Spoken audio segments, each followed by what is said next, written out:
August 16, 1945.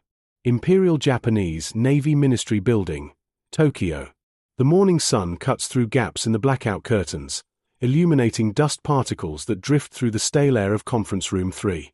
Vice Admiral Takijirō stands motionless before a wall-length map of the Pacific, his dress uniform immaculate despite the ash and rubble coating everything in this gutted city.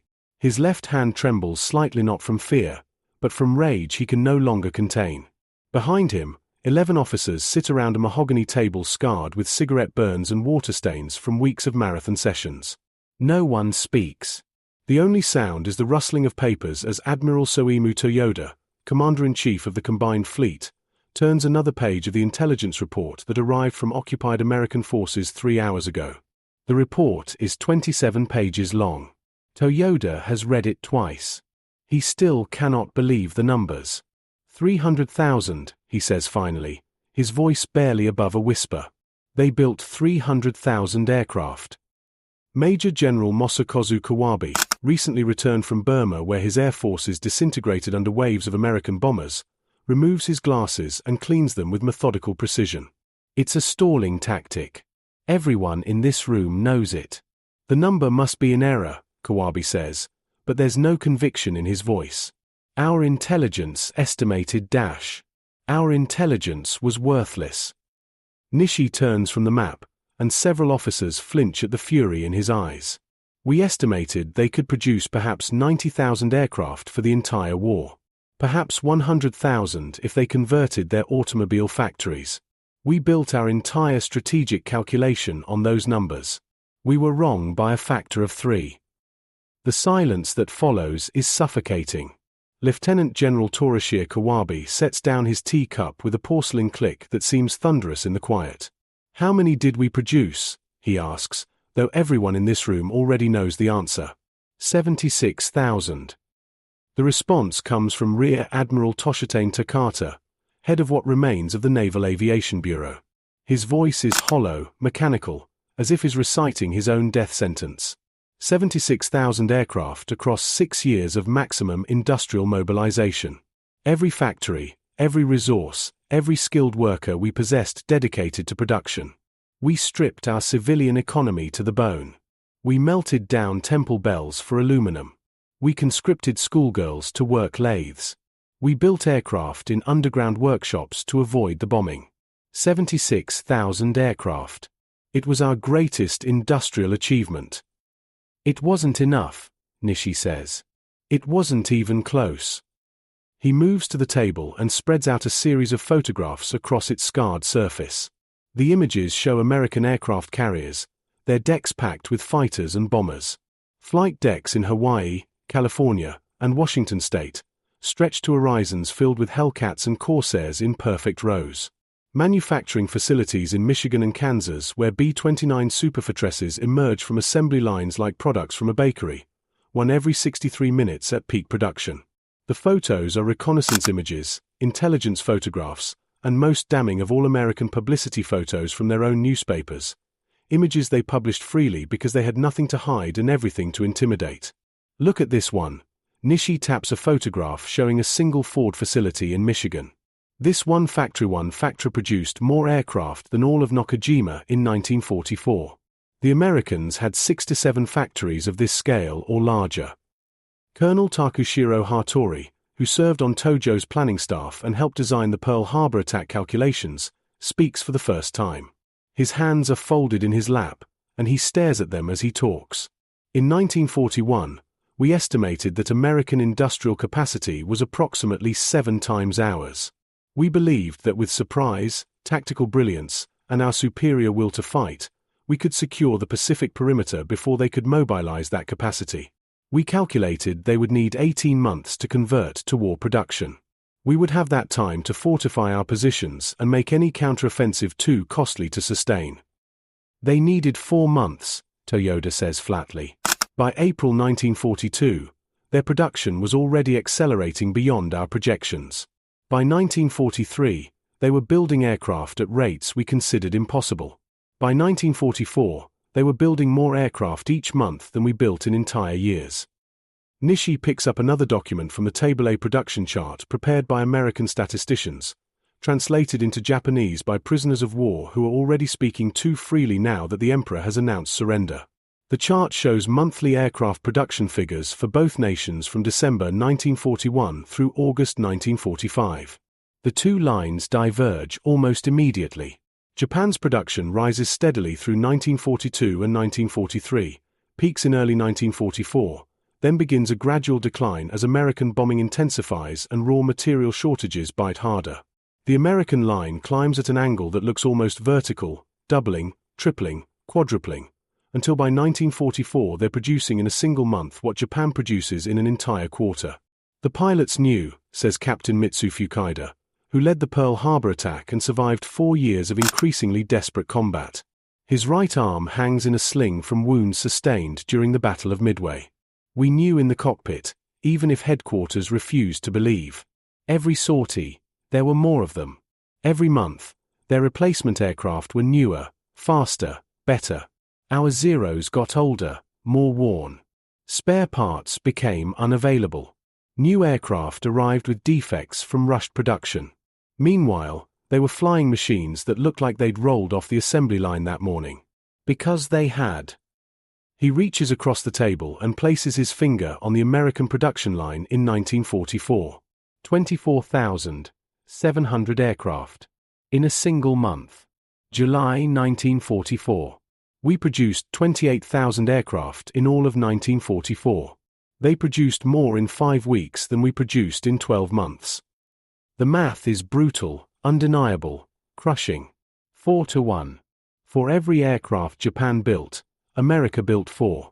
For every Zero that rolled out of the Nakajima factory, 4 Hellcats emerged from Grumman. For every Betty bomber pieced together at Mitsubishi, 4 B-24 Liberators came out of plants in Texas, Michigan, Oklahoma, and California. The disparity wasn't just in numbers, it was in quality, in spare parts, in replacement engines, in everything that kept an air force operational. We achieved local superiority, General Kawabe says, and there's a desperate edge to his voice now, a need to justify 6 years of decisions and sacrifices. At Rabaul in 1943, we had more aircraft than the Americans for nearly 4 months. In the Philippines, initially local superiority that evaporated the moment they brought in reinforcements. Nishi's interruption is sharp, cutting. Reinforcements that arrived in weeks because they had carriers filled with reserve aircraft. Reinforcements that kept coming because behind those carriers were factories that never stopped, shipyards that built more carriers, training schools that produced more pilots. We would sink one of their carriers and celebrate a great victory. They would build 3 to replace it in the time it took us to repair one of ours. Takata pulls out another document, this one showing Japanese naval aviation strength by month. The numbers are stark. In December 1941, the Imperial Japanese Navy possessed approximately 1,500 frontline aircraft. By June 1942, despite new production, the number was down to 1,200 losses at Coral Sea and Midway. By June 1943, 900 aircraft. June 1944, 650 aircraft. August 1945, fewer than 200 operational aircraft remain, most of them obsolete models being prepared for kamikaze missions because there's no fuel for training flights and no time to teach new pilots the skills required for actual combat. The Americans started the war with approximately 2,500 frontline military aircraft, Takata says. By August 1945, they had more than 30,000 operational aircraft in the Pacific Theater alone. 30,000. Not their total production, their current operational strength in just one theater of a 2-ocean war. They had another 20,000 in Europe before Germany fell, and more in training schools, in reserve, in storage. The weight of these numbers presses down on everyone in the room. Some officers are crying silently, tears running down weathered faces. Others stare at nothing, their minds trying to process an industrial disparity so vast it seems like fiction. Vice Admiral Shigeru Fukuda, who planned the Battle of Philippine Sea, speaks in a monotone. At Philippine Sea, we launched 473 aircraft. The Americans shot down 380 of them in what their pilots called the Great Marianas Turkey Shoot. We lost 3 carriers. We lost our remaining trained pilots. We lost our ability to conduct carrier operations. We called it a disaster, a turning point, a tragedy. He looks up, and his eyes are hollow. For them, it was a Wednesday. They lost 30 aircraft. By the time their damaged fighters returned to their carriers, replacement aircraft were already being loaded onto transport ships in Pearl Harbor. By the time those transports arrived, more aircraft were already in production. The 473 aircraft we lost? They replaced that number in 4 days. 4 days of production. Major General Kawabe stands abruptly, his chair scraping against the wooden floor.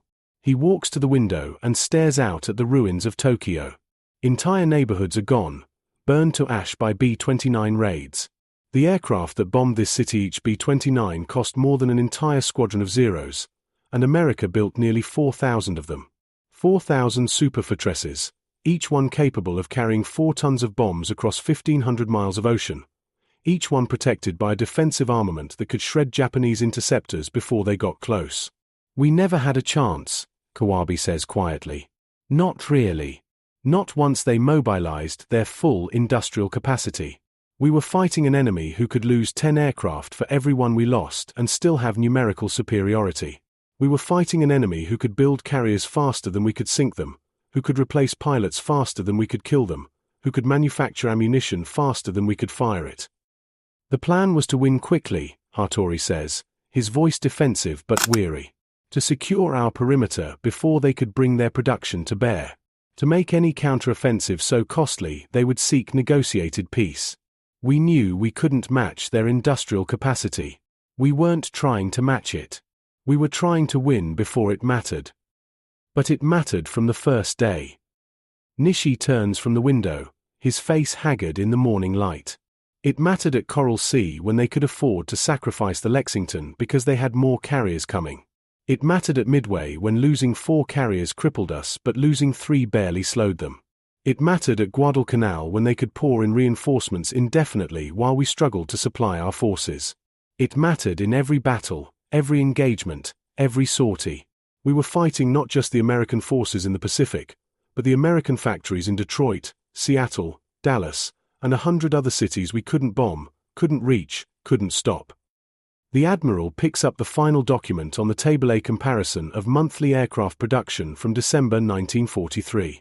Japan, 2,147 aircraft. United States, 7,898 aircraft. Nearly 4 times as many. Every month. Month after month. 4 years. 300,000 aircraft, Toyoda says again, as if repetition might make the number comprehensible. They built an entire air force every 6 months. They built more aircraft than we had built in our entire history as an industrial nation. They built aircraft, and they built the pilots to fly them, and they built the ships to transport them, and they built the fuel to power them, and they built the bombs to arm them, and they built the spare parts to maintain them, and they built the replacement engines when the originals wore out. And they did all of this while also fighting Germany and supplying Britain and Russia and China and maintaining their civilian economy at a level we couldn't dream of achieving even in peacetime. He sets down the document with a finality that sounds like a door closing. Gentlemen, we need to understand what happened. We need to face it completely and honestly. We didn't lose this war because of tactical failures or strategic blunders or lack of courage. We lost because we challenged an industrial power whose capacity we fundamentally failed to comprehend. We made decisions based on intelligence that was not just wrong, but catastrophically, fatally wrong. We fought bravely, sacrificed enormously, and achieved tactical brilliance on countless occasions. And none of it mattered because the enemy could simply build more aircraft, more carriers, more everything faster than we could destroy them. Nishi spreads another series of photographs across the table, these taken by reconnaissance aircraft that managed to penetrate American airspace before being shot down, images smuggled out by intelligence operatives, pictures clipped from American magazines that arrived through neutral countries. The images show something the Japanese officers have difficulty processing: the sheer scale of American manufacturing. Look at Willow Run, Nishi says, tapping a photograph showing an assembly line that stretches beyond the frame of the image. Ford Motor Company, Michigan. This facility is 1 mile long. 1 mile. They built it in 1942, 18 months after Pearl Harbor.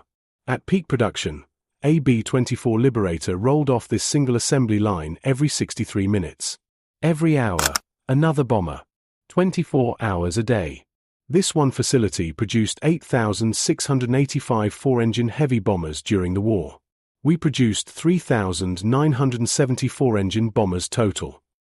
The photograph shows women in work coveralls operating hydraulic lifts, moving sections of fuselage with mechanical precision.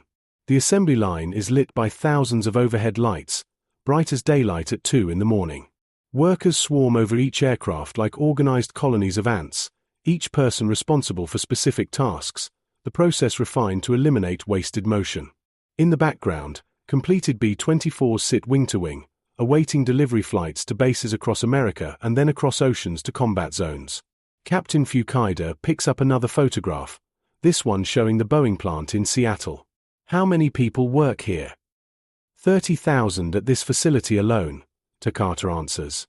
He's made a study of American production, tried to understand it, tried to find weaknesses. He found none. The Boeing company operates 4 major facilities. Combined employment, 110,000 workers. They produced 12,731 B-17 Flying Fortresses. The Douglas Aircraft Company in Long Beach another 25,000 workers. The Consolidated Plant in San Diego 40,000. The Grumman Facility on Long Island 25,000. These are just the primary contractors. There are thousands of subcontractors producing components, instruments, electronics. He pulls out a schematic diagram showing the supply chain for a single P-51 Mustang fighter. This aircraft requires parts from 147 different suppliers across 32 states. The engine comes from Packard in Michigan, built under license from Rolls-Royce. The propeller from Curtiss-Wright in Ohio. The landing gear from Cleveland Pneumatic. The instruments from Bendix in New Jersey. The electrical systems from General Electric in New York. The radios from RCA. Each supplier has its own network of sub-suppliers. Each component arrives at the final assembly plant precisely when needed. They call it logistics. We call it impossible. But it wasn't impossible. The photographs prove it. The production numbers prove it. The wreckage of Japanese cities proves it. May 15, 1943. Willow Run Assembly Plant, Ypsilanti, Michigan. Rose Walker clocks in at 6:47 a.m., 13 minutes early for her 7 o'clock shift. She's 42 years old, mother of 3, and until 18 months ago had never worked outside her home. Now she operates a hydraulic riveting machine on Station 47 of the B-24 assembly line, driving 212 rivets per bomber into the aft fuselage section. She's good at it. Fast, accurate, takes pride in her work. Her oldest son is flying B-17s over Germany. Her middle son is on a destroyer in the Pacific. Her youngest is still in high school, already talking about enlisting the day he turns 18. The plant is enormous, overwhelming, a cathedral of American industry. The ceiling stretches 70 feet overhead, supported by steel trusses that span the width of the building. The concrete floor is spotless, marked with yellow lines that guide forklifts and material carts in precise patterns. Every 63 minutes, the assembly line advances one position. Every position represents approximately 80 workers performing specific tasks. 55 positions from bare airframe to completed bomber. Rose takes her place at Station 47 just as the line jerks forward with a mechanical clunk. The fuselage section arrives aluminum skin already attached, internal frames visible through the open panels. She has 8 minutes to complete her rivets before the line advances again. She activates the hydraulic riveter, feels it hum in her hands, positions the first rivet with practiced precision, and squeezes the trigger. Thunk. The rivet compresses, securing 2 pieces of aluminum skin with 3,500 pounds of pressure. She moves to the next position. Thunk. And the next. Thunk. 8 minutes. 212 rivets. She finishes with 40 seconds to spare, checks her work with experienced eyes, nods with satisfaction. The line jerks forward. The next fuselage arrives. Somewhere overhead, In the catwalks that crisscross the plant interior, supervisors watch production with stopwatches and clipboards. They're looking for bottlenecks, inefficiencies, moments of wasted time. Every second counts. Every wasted motion is analyzed and eliminated. This is more than mass production, it's production refined to a science, standardized, optimized, perfected. At Station 12, hydraulic presses bend aluminum sheets into precise shapes. At Station 23, workers install fuel tanks, checking each connection 3 times because leaking fuel kills pilots. At Station 34, electrical systems are threaded through the fuselage like veins through a body. At Station 47, Rose Walker drives her rivets. At Station 55, the final position, engines are installed, propellers attached, the bomber rolled off the line and towed to the test facility where pilots will fly it for the first time, checking every system before delivery to the Army Air Force. 63 minutes. Another bomber. All day. Every day. The plant never stops. 3 shifts. 24 hours. At night, the lights blaze so brightly that workers joke they can see the plant from orbit. The noise is constant hydraulics hissing, rivets pounding, engines roaring during test runs, forklifts beeping, workers shouting to be heard over the machinery.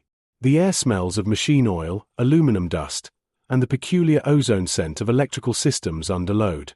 In the cafeteria during lunch break, Rose sits with Betty Martinez and Helen Chen, both working stations near hers. They talk about their kids, their husbands overseas, the bond drives, the rationing. Betty's husband is a Marine, somewhere in the Pacific. Helen's fiancé flies Corsairs off the USS Essex. They don't talk much about the war itself, what's there to say, but they understand what they're building. Every bomber that rolls off this line is one more weapon against an enemy that attacked their country. Every rivet Rose drives brings her son one step closer to coming home. How many did we build this week? Helen asks, stirring her coffee. 216, Betty answers. She keeps track, marks each one in a small notebook. That's 31 per day. We're ahead of schedule. 216 bombers in 1 week from one factory. Each bomber costs $215,000 and requires 25,000 labor hours to complete. The mathematics are staggering. But the mathematics work because 40,000 American factories have converted to war production, because 12 million Americans are working in defense industries, because the entire economic might of a continent-spanning nation has focused itself on a single purpose: winning the war. August 3, 1944. Nakajima Aircraft Company, Musashino Plant, Tokyo. Yoshiro Tanaka bows deeply as he enters the factory floor at 6:55 a.m., 5 minutes before his shift begins. He's 56 years old, has worked for Nakajima for 33 years, and remembers when this plant built its first aircraft in 1918. Now he supervises 37 workers assembling Ki-84 He-8 fighters. Frank, the Americans call them the best fighter Japan has produced in 2 years. It's a good aircraft, as good as anything the Americans fly. But there aren't enough of them. The factory is dark despite the morning sun outside. Blackout curtains cover every window. The B-29s come at night now, and light discipline is absolute. The work floor is lit by bare bulbs hanging from the ceiling, casting harsh shadows that make precision work difficult. The concrete floor is cracked from bomb damage, repaired 3 times. The western wall was rebuilt in July after a raid killed 19 workers and destroyed 8 nearly complete aircraft. Tanaka walks through his section, checking each station. Station 3 needs a replacement drill press. The current one's bearing is failing, making a grinding noise that everyone pretends not to hear because replacement parts don't exist. Station 7's aluminum supply is running low again. They're supposed to receive a shipment this afternoon, but supposed to receive and actually receive are different things. The aluminum comes from processing plants in Kyushu, transported by rail through increasingly devastated infrastructure. Sometimes it arrives. Sometimes it doesn't. At Station 11, young Kenji Watanabe, 19 years old, conscripted from university, is hand-filing a component that should have been machine-milled. The milling machine broke 2 weeks ago. Parts are on order. In the meantime, Watanabe files. And files. And files. The component that should take 40 minutes to mill takes him 6 hours to file by hand. But the schedule must be maintained. The military needs aircraft. The Emperor needs aircraft. So Watanabe files. The assembly process here bears no resemblance to Willow Run. There's no assembly line, each aircraft is built in place, moved only when complete. Workers carry parts and tools between stations. There are no hydraulic systems, no powered lifts, no mechanical assistance. Everything is done by hand, by skill, by exhausted men and women working 12-hour shifts 6 days a week. Tanaka checks the fuselage at Station 5. The welds are good. Hamoda is an excellent welder, trained before the war, knows his craft. But the aluminum skin shows imperfections, flaws in the base material itself. The metal quality has degraded over the past year as high-grade ore becomes unavailable and refineries compensate by recycling scrap metal, old cookware, anything with aluminum content. The resulting alloy is weaker, more brittle, prone to stress fractures. Tanaka knows this. The engineers know this. The pilots will discover it when they push their aircraft too hard in combat and the wings fail at 7 GS instead of 8. By 10:15 a.m., the air raid sirens wail. Everyone stops working immediately, grabs their emergency kits, runs for the shelters. The B-29s aren't coming to this part of Tokyo today. They're re-hitting the port facilities, but the factory shuts down anyway. Regulations. 37 workers sit in an underground shelter for 90 minutes while American bombers pulverize docks 12 kilometers away. No work gets done. When the all-clear sounds at 11:45, everyone returns to their stations and tries to make up lost time. Lunch is thin soup and a rice ball the size of Tanaka's fist. Before the war, the factory cafeteria served full meals: fish, vegetables, fruit. Now there's rice and whatever else the supply office can obtain. Everyone is thin. Everyone is exhausted. Everyone keeps working because what else is there? In the afternoon, Tanaka's section receives bad news. Tomorrow's aluminum shipment has been delayed. Rail infrastructure damage. Maybe it arrives in 3 days. Maybe 5. Tanaka nods, adjusts his production schedule, assigns workers to other tasks. They'll work on components they have materials for, stockpile those, hope the aluminum arrives before they run out of work entirely. At 4:30 p.m., an inspector from the army arrives to examine completed aircraft. He's a captain, young, arrogant, angry about everything. He rejects 2 fighters for minor defects: a misaligned panel here, a loose wire bundle there. Things that could be fixed in 30 minutes. He rejects them anyway, demands they be completely disassembled and rebuilt. Tanaka bows, says hi, swallows his rage. 2 aircraft, maybe 2 weeks of work, thrown away because a captain needs to demonstrate his authority. By the end of the shift at 7 p.m., Tanaka's section has completed 0.6 aircraft. Not 1 aircraft, 6/10 of 1 aircraft. Tomorrow they'll complete another 0.6. The day after, if the aluminum arrives, maybe 0.7. They're supposed to produce 1 aircraft per day. They haven't hit that target in 5 months. Tanaka clocks out, bows to the factory floor, walks home through ruined streets. He passes foundation where houses used to stand. He passes the burnt-out shell of his neighborhood's Buddhist temple. He passes families living in corrugated metal shacks built from salvaged materials. He reaches his home still standing, miraculously, and his wife serves him a bowl of rice with pickled vegetables. They don't talk much. There's nothing to say that hasn't been said. He thinks about the numbers he's not supposed to know, but everyone whispers about anyway. Nakajima's Musashino plant, the company's largest facility, will produce approximately 3,200 aircraft this year if they maintain current rates. Ford's Willow Run plant produced 4,476 bombers last year alone. One American factory outproduces Japan's largest aircraft manufacturer. But Tanaka doesn't know the full scale. He doesn't know about the Boeing plants, the Douglas plants, the Grumman facilities, the Curtiss-Wright factories, the Vought production lines. He doesn't know that America has 6 to 7 major aircraft manufacturing plants and another 400 smaller contractors.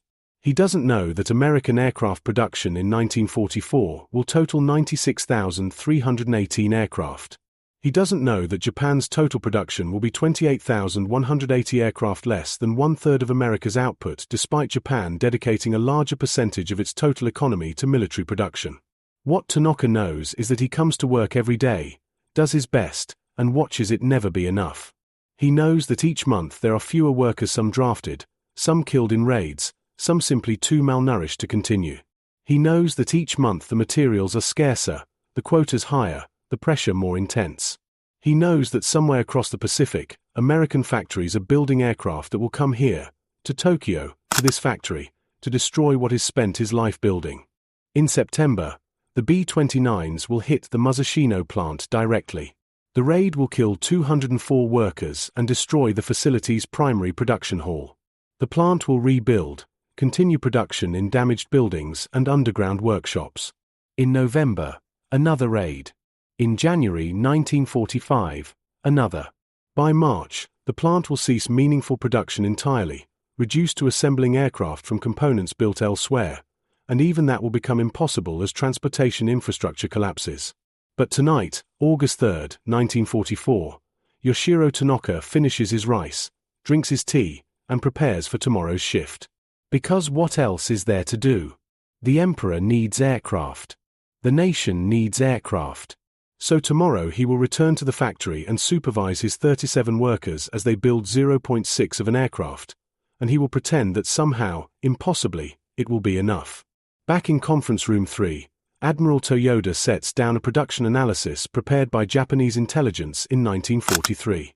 The report estimated American aircraft production at approximately 65,000 aircraft per year by 1944.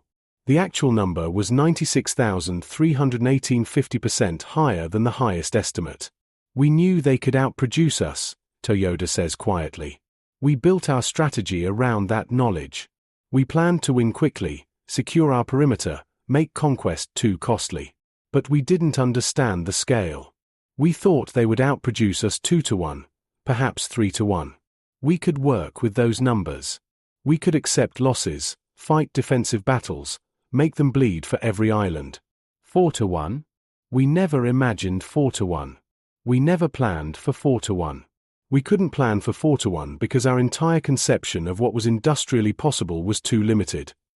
General Kawabe picks up a photograph showing American aircraft in storage rows of fighters preserved under protective covers in the Arizona desert. Thousands of them. Reserve aircraft maintained in case they're needed but probably never to be used. Reserve aircraft. The concept is almost obscene to Japanese officers who've spent years watching their forces shrink, watching replacement aircraft never arrive, watching pilots fly obsolete machines because nothing better exists. They built so many aircraft they had to store the excess in deserts, Kawabe says, his voice hollow with disbelief.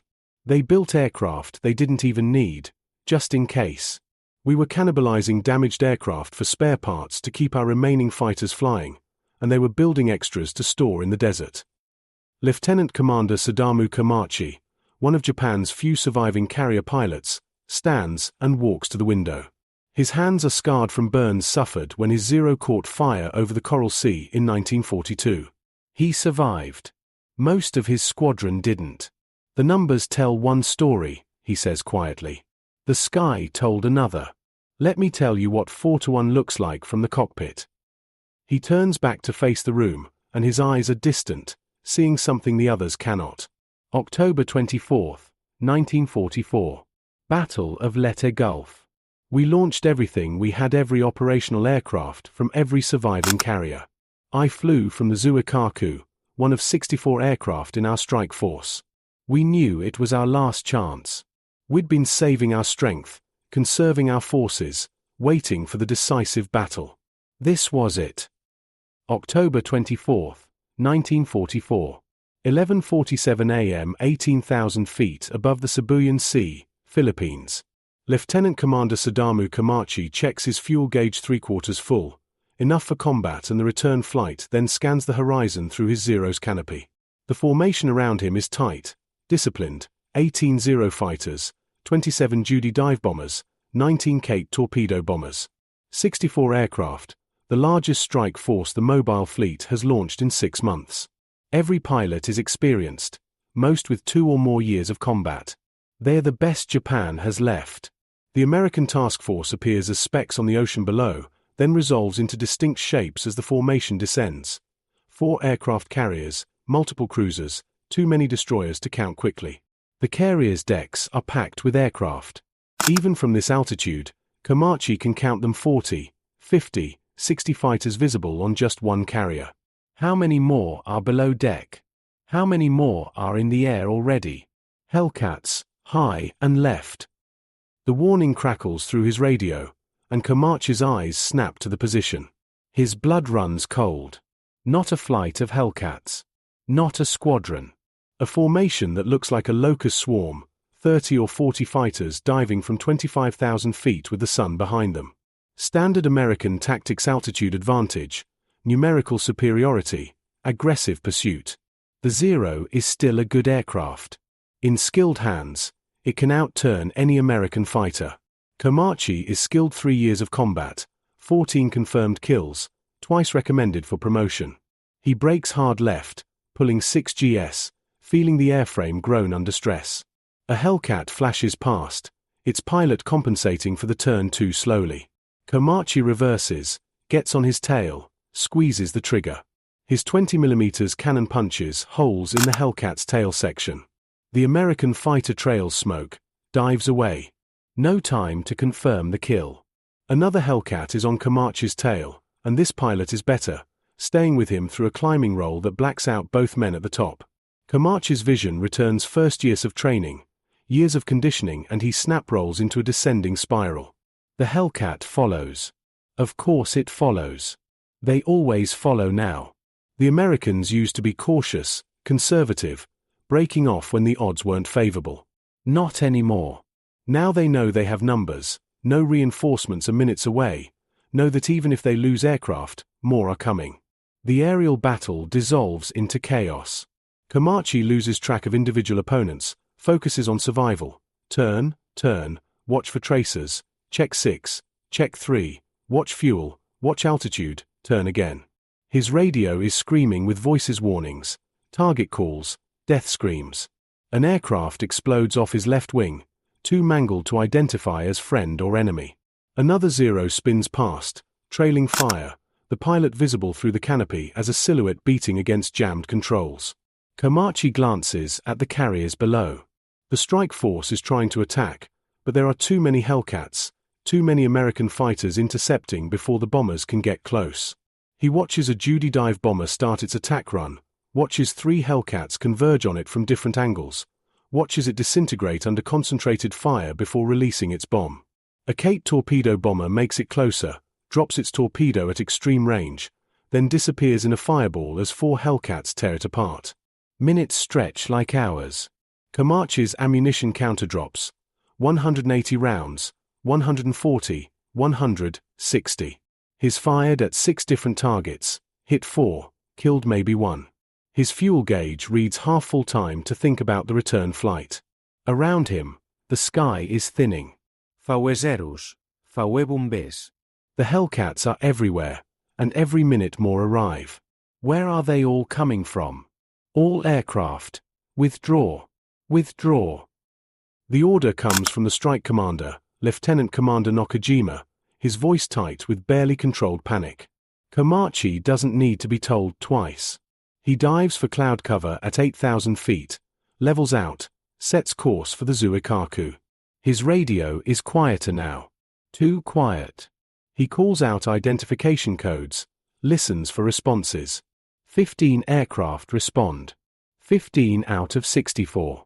The flight back takes 90 minutes. Komachi lands on the Zuikaku with 40 liters of fuel remaining, enough for maybe 10 more minutes of flight. He climbs out of his cockpit, legs shaking from adrenaline crash, and counts the other aircraft landing. 11 Zeros return. 4 bombers. 15 survivors out of 64 aircraft launched. The flight deck crew swarms over his Zero, examining damage. There are bullet holes in the left wing, a hydraulic line punctured, control surface damage on the rudder. Fixable, given time and parts. But there's no time, and the parts are in short supply. The crew marks it for repair, knowing it will be days or weeks before this aircraft flies again. In the ready room, Komachi faces the other survivors. Young Lieutenant Kaname Hiroda is crying silently, his hands still trembling. Ensign Shigeyoshi Suzuki sits alone in a corner, staring at nothing. These are experienced pilots, veteran fighters. They look like broken children. How many did we sink? Someone asks. No one answers. Because they all know the answer. 0. 0 carriers sunk. 0 destroyers. Maybe 1 cruiser damaged, maybe. 64 aircraft lost for negligible damage to the enemy. And tomorrow, the American carriers will launch again, their decks still full of fighters and bombers because they have replacements, because somewhere behind them are escort carriers bringing more aircraft forward, because somewhere behind those are the factories that never stop building. That was the beginning of the end, Komachi tells the officers in Conference Room 3. We knew it then, even if we didn't admit it. They could sustain losses we could not. They could lose 10 aircraft for every one of ours and still have numerical superiority. By 1945, the disparity was worse. At Iwo Jima, we sent 19 aircraft against their invasion fleet. 19. They had more than 1,200 aircraft. He picks up another report, this one documenting aircraft losses throughout the war.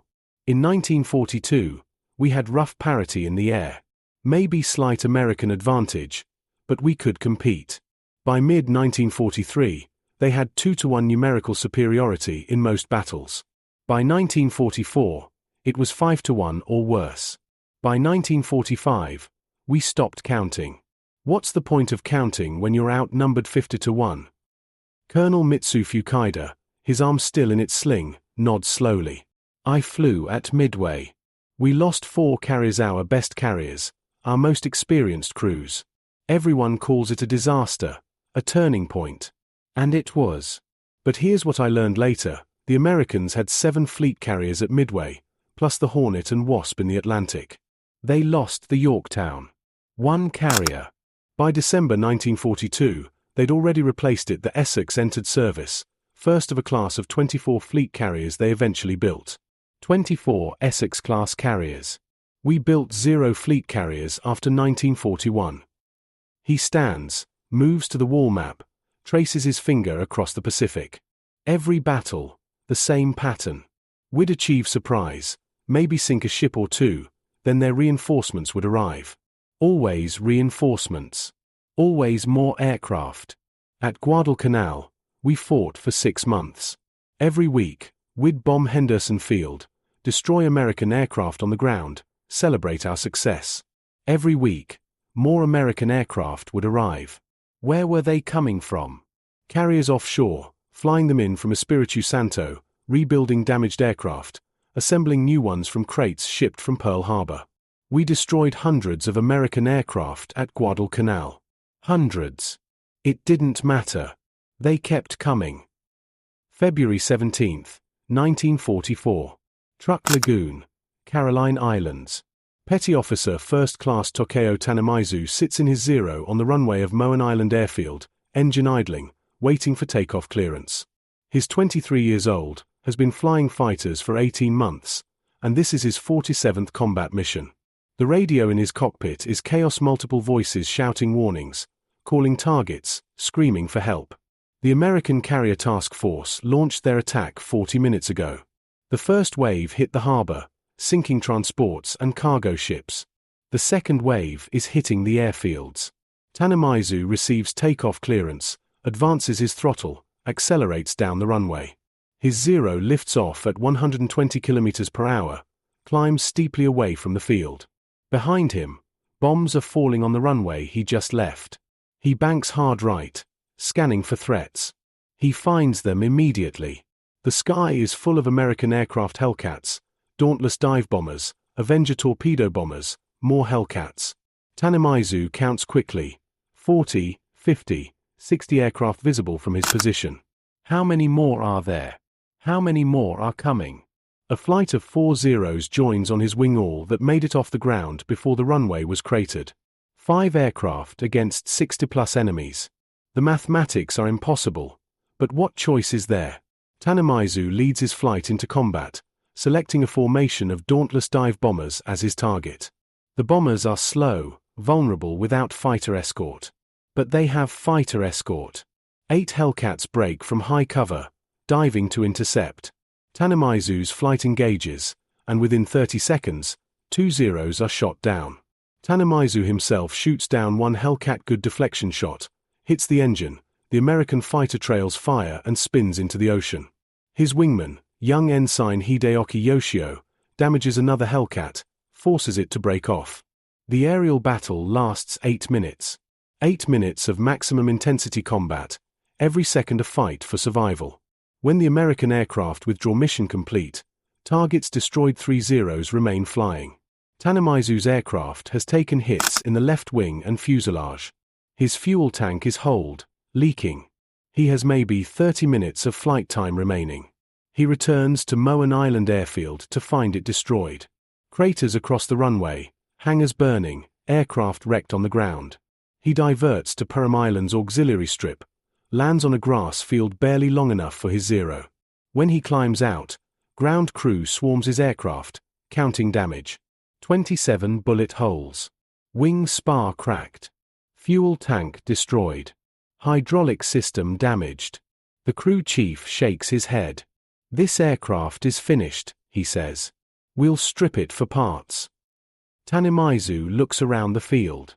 There are 6 other damaged aircraft here, all being cannibalized for components. Parts are becoming impossible to obtain. Replacement aircraft are rare, maybe 2 or 3 per month for the entire base. Meanwhile, the Americans just destroyed 37 Japanese aircraft at truck in a single raid. 37. And tomorrow they'll come back with the same number of aircraft, because they have replacements, because their carriers are full, because their factories never stop. That night, Tanamizu sits in the officer's quarters A tent with mosquito netting and writes a letter to his parents that he knows will never be sent. "The enemy has unlimited aircraft," he writes. "Every day we shoot down 10 or 20, and every day they return with just as many. Our numbers shrink. Theirs do not. I do not think we can win this war." Lieutenant General Torashiro Kawabe speaks from his position at the conference table. The production disparity created a death spiral we couldn't escape. Every battle, we lost a higher percentage of our available aircraft than the Americans lost of theirs. Every month, their numbers increased while ours decreased. By late 1944, we were facing battles where American numerical superiority was so overwhelming that tactical skill became irrelevant. How do you fight 50 aircraft with 5? How do you fight 100 with 10? He pulls out another document pilot testimony collected from surviving aircrew. "Listen to what our pilots reported. This is from Lieutenant Kaneyoshi Muto, who flew at the Battle of Philippine Sea. I shot down 2 enemy aircraft and watched them fall. I felt satisfaction. Then I looked around and saw 40 more. Where did they come from? How many carriers do they have? We cannot kill them faster than they arrive." Another testimony, this one from Captain Katsusaku Kondo. "In 1942, we feared American pilots. They were skilled, aggressive, dangerous. By 1944, we feared their numbers. Their skill didn't matter anymore. They could afford to lose the learning pilots while the survivors gained experience. We couldn't afford to lose anyone, but we lost everyone anyway." Admiral Toyoda stands and approaches the window, looking out at ruined Tokyo. The aircraft production disparity had a cascading effect we didn't anticipate. More aircraft meant more trained pilots, because they had aircraft for training. More aircraft meant more aggressive tactics, because losses were acceptable. More aircraft meant better maintenance, because they could rotate aircraft for service while others remained operational. More aircraft meant technological innovation, because they could afford to experiment, to build prototype variants, to test new designs knowing that even failures wouldn't cripple their forces. He turns back to face the room. "We were building improved variants of the Zero in 1945, better engines, better guns, better armor. Too late. Too few. We had perhaps 50 of the new models when the war ended. The Americans had 15,000 of their newest fighters operational by that time. 15,000. They'd already moved through 3 generations of carrier fighter design during the war, from the Wildcat to the Hellcat to the Corsair, each one better than the last. We were still flying improved versions of an aircraft designed in 1940. Captain Fuchida picks up the final combat report on the table. The last major air battle of the war, fought in August 1945 over Japan itself. 750 B-29 superfortresses in a single raid, he reads aloud. Escorted by 420 P-51 Mustang fighters flying from Iwo Jima. 1,170 American aircraft in one formation. We scrambled everything we had left. 96 fighters of mixed types. Most were obsolete models. Many were piloted by boys with fewer than 50 hours of flight training. We shot down 14 American aircraft. We lost 63. The bombers completed their mission and returned to base.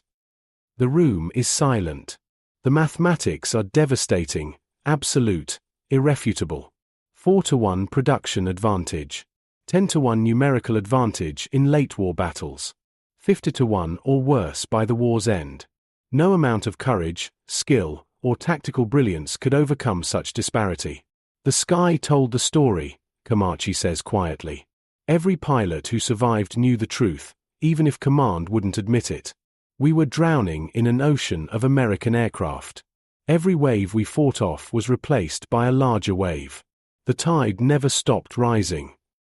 Admiral Toyoda returns to his seat at the head of the table and opens a leather-bound folder of the complete production statistics compiled by American occupation forces, translated and verified. The numbers inside represent the arithmetic of Japan's defeat, calculated with merciless precision. Let us be completely honest about what these numbers mean, Toyoda says, his voice steady despite the weight of what is about to acknowledge. From December 1941 through August 1945, the United States produced 299,293 aircraft. Japan produced 76,320 aircraft. The ratio is 3.92 to 1. Call it 4 to 1 for simplicity. He pauses, lets the number settle over the room like ash. But the ratio tells only part of the story. Let us examine the details. Rear Admiral Takata opens his own copy of the report and begins reading specific figures. Fighter aircraft. United States produced 99,950 fighters. Japan produced 30,447 fighters. Ratio, 3.28 to 1. But consider quality progression. In 1942, our Zero was superior to their Wildcat. By 1943, their Hellcat was equal to our Zero. By 1944, their Corsair and late-model Hellcat variants were superior.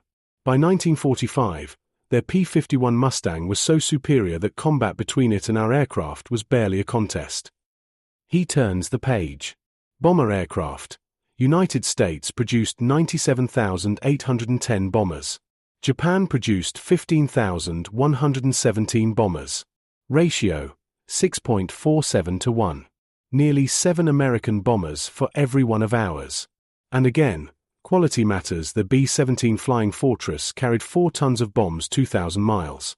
Our best heavy bomber, the G-10N, never entered production. Their B-29 Superfortress could carry 9 tons of bombs 3,250 miles while flying at altitudes our fighters couldn't reach. We had no equivalent. We never even came close. The numbers continue. Each one a hammer blow. Transport aircraft, 23,929 American to 5,088 Japanese, nearly 5 to 1. Training aircraft, 43,045 American to 10,699 Japanese, 4 to 1. Every category shows the same crushing disparity. Now consider operational implications, Toyoda says. He stands and walks to a blackboard mounted on the wall, picks up chalk, begins writing figures. 4 to 1 production ratio means that in any engagement where we trade aircraft equally, 1 American fighter for 1 Japanese fighter, we lose. We lose because they replace their loss and we cannot replace ours. To achieve parity, we would need to maintain a 4 to 1 kill ratio. For every 4 American aircraft destroyed, we could lose 1 of ours. Only then would we match their production. He writes the number on the board, 4:1. Did we ever achieve this ratio in sustained combat? Let us examine the record. Colonel Hattori pulls out combat statistics compiled from fleet records. Battle of the Coral Sea, May 1942. We lost 92 aircraft, they lost 81. Ratio, 0.88 to 1 in their favor. Midway, June 1942. We lost 248 aircraft, they lost 150. Ratio, 0.60 to 1 in their favor. Guadalcanal Campaign, August 1942 to February 1943. We lost approximately 1,200 aircraft, they lost approximately 650. Ratio, 0.54 to 1 in their favor. Battle of Philippine Sea, June 1944. We lost 395 aircraft, they lost 30. Ratio, 0.08 to 1 in their favor. The progression is devastating. In every major battle, Japan lost more aircraft than America. The ratio never favored Japan. Not once. Not even in early battles when Japanese pilots were more experienced, Japanese aircraft were superior. Japanese tactics were refined by years of combat in China. We needed 4-to-1 kill ratios to break even, Toyoda says, staring at the blackboard. We achieved perhaps 0.7 to 1 on average across the entire war. We were losing aircraft at rates we could not sustain while fighting an enemy who could sustain losses indefinitely. General Kawabe stands abruptly, walks to the window, speaks without turning around. I fought in Burma. I watched my air forces disintegrate. In 1942, we had air superiority. We could operate freely, strike when we wanted, choose our battles. By 1943, we had local superiority in some areas, sometimes. By 1944, we had nothing. American aircraft filled the skies. Every convoy we sent was attacked. Every position we held was bombed. Every troop concentration was destroyed from the air before ground combat even began. He turns back to face the room, and his face is haggard. Do you know what it's like to command an army that cannot move during daylight hours? Every advance had to be made at night because during the day, their aircraft hunted us like animals. Every supply convoy had to hide during the day because their fighters and bombers controlled the skies absolutely. We lost battles not because we were outfought on the ground, but because we were obliterated from the air before ground combat was even possible. Lieutenant Commander Kamachi speaks again, his voice quiet but firm. Let me tell you about the operational reality of 4-to-1. By early 1945, I was commanding the air defense of Kyushu. I had 43 operational fighters to defend the entire southern island of Japan. 43. The Americans would send raids of 150, 200, sometimes 300 bombers, escorted by 100 or more fighters. We would scramble everything we had, intercept what we could, shoot down perhaps 5 or 6 bombers before we were overwhelmed. They would lose 6 aircraft out of 300. A 2% loss rate. Acceptable. Sustainable. Irrelevant to their operational capacity. He pauses, collects himself. Our losses were not sustainable. Every sortie, we lost pilots we couldn't replace, flying aircraft we couldn't replace, fighting battles we couldn't win. By March 1945, I was sending pilots into combat with 40 hours of flight training. 40 hours. American pilots had 300 hours of training before they saw combat. Our pilots didn't know how to land at night. They didn't know how to fly in formation properly. Some had never fired their guns in training because we couldn't spare the ammunition. I was sending children to die in obsolete aircraft against experienced American pilots flying superior aircraft in overwhelming numbers. The room is silent. The weight of these admissions crushes conversation. Vice Admiral Shigeru Fukuda pulls out another document: casualty figures. Pilot losses tell the story as clearly as production numbers. In 1942, we lost approximately 1,500 pilots killed or permanently disabled. We trained 2,400 replacement pilots. We could sustain losses. By 1943, we lost 3,200 pilots. We trained 3,800 replacements, barely adequate. By 1944, we lost 8,900 pilots. We trained 5,200 replacements. We were losing pilots faster than we could train them, and the quality of training was declining because we had no fuel for practice flights, no ammunition for gunnery training, no time for proper instruction. He looks up from the document. By 1945, the average Japanese pilot had perhaps 1/10 the training hours of his American counterpart. We were sending poorly trained pilots in inferior aircraft to face well-trained pilots in superior aircraft who outnumbered us 10-to-1 or worse. The outcome was inevitable. By June 1945, our sortie rate had collapsed. We couldn't fly because we had no fuel. We couldn't train because we had no fuel. We couldn't even conduct basic patrols because we had no fuel and no aircraft. Admiral Toyoda writes more numbers on the blackboard. Fuel production. In 1941, Japan produced 2.4 million barrels of aviation fuel. The United States produced 68 million barrels. In 1944, Japan produced 1.1 million barrels. Our production was declining as facilities were bombed. The United States produced 216 million barrels. At the war's end, Japan had essentially no aviation fuel reserves. American reserves exceeded 1 billion barrels. The numbers are almost incomprehensible. Billion. With a B, fuel reserves larger than Japan's entire production history. The disparity isn't just in aircraft, it's in every resource necessary to sustain air operations.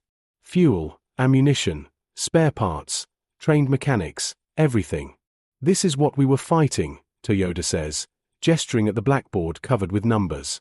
Not just the American military, but the entire American economy. We were fighting the automobile factories of Detroit converted to aircraft production. We were fighting the oil fields of Texas. We were fighting the steel mills of Pittsburgh. We were fighting the aircraft industry, the training schools, the logistics network, the research facilities, the testing grounds, an entire continental economy mobilized for war and producing at levels we couldn't imagine, much less match. Captain Fuchida stands and approaches the blackboard. He picks up the chalk and writes a final set of numbers. Japanese aircraft production 1941 to 1945, 76,320. American aircraft production 1941 to 1945, 299,293.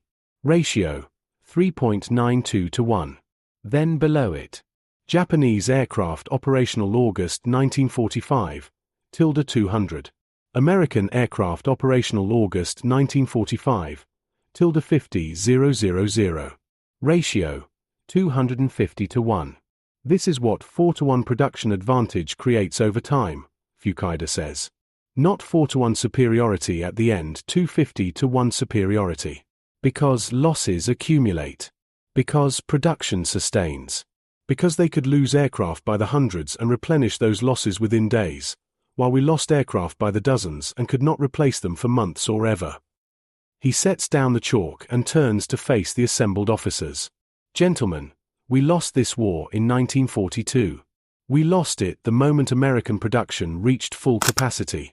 Everything after that was simply time for their production advantage to compound, time for their numerical superiority to become overwhelming, time for the inevitable to occur. We fought brilliantly. We sacrificed enormously. We achieved tactical victories against impossible odds. And none of it mattered because we were fighting arithmetic. Vice Admiral Nishi has been silent for long minutes, staring at the production reports spread across the table. Finally, he speaks, his voice barely audible. I created the kamikaze corps because we had no other option. When your enemy outnumbers you 10 to 1, when your pilots have 40 hours of training versus their 300, when your aircraft are obsolete and falling apart, what tactical option remains? We turned our aircraft into guided missiles because it was the only way to inflict damage that exceeded our operational capacity. One pilot, one aircraft, one ship. It was horrible. It was necessary. It was insufficient. He looks up, and his eyes are wet. We flew 2,800 kamikaze sorties. We sank approximately 47 ships, damaged 300 more. The Americans lost 4,900 sailors killed, 4,800 wounded. Terrible casualties. Grievous losses. And yet they had 6,768 ships in the Pacific by 1945. We sank 47. Their shipbuilding outpaced our destruction just as their aircraft production outpaced our kill rates. We could not sink ships faster than they built them. We could not kill pilots faster than they trained them. We could not destroy aircraft faster than they manufactured them. The arithmetic was impossible. Admiral Toyoda closes the folder of production statistics with a finality that sounds like a door closing on the war itself. This is what we must understand. This is what we must face honestly. We did not lose because of any single tactical failure. We did not lose because our pilots lacked courage. They had more courage than any leader has the right to ask. We did not lose because our aircraft were poorly designed. The Zero was one of the finest fighters of the early war. We lost because we fundamentally miscalculated our enemy's capacity to produce, to sustain, to endure. We estimated they could build 90,000 aircraft. They built 300,000. We planned for a short war. They prepared for a long one. We gambled everything on a rapid victory. They built the factories, trained the workers, organized the logistics, and produced at scales that made our rapid victory impossible. He stands, and every officer in the room stands with him. The Emperor has asked us to understand what happened, to face the truth without excuse or evasion. The truth is this: we challenged an industrial power whose capacity we failed to comprehend. We fought bravely. We lost completely.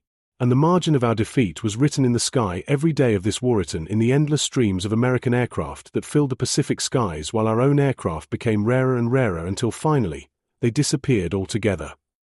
The morning sun has risen higher, cutting through the curtains with harsh light. Outside, Tokyo lies in ruins created by B-29 superfortresses, built in American factories, flown by American crews, bombing with impunity because Japan no longer possesses the aircraft, the fuel, the pilots, or the capacity to defend its own skies. 300,000 aircraft, Toyoda says one final time. 4-1. This is why we lost the war. The room remains silent for long minutes after he finishes speaking. There is nothing left to say. The numbers speak for themselves. The sky has told its story.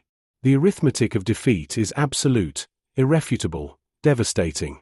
Finally, Admiral Toyoda gathers the reports, places them back in their folders, and prepares to brief the Emperor on the lessons learned from catastrophic failure. The lesson is brutal in its simplicity. Industrial capacity matters. Production wins wars. And Japan had fought an enemy whose factories produced miracles by the tens of thousands, while Japan's factories struggled to produce hundreds. 4-1. The ratio that explained everything. The ratio that doomed an empire.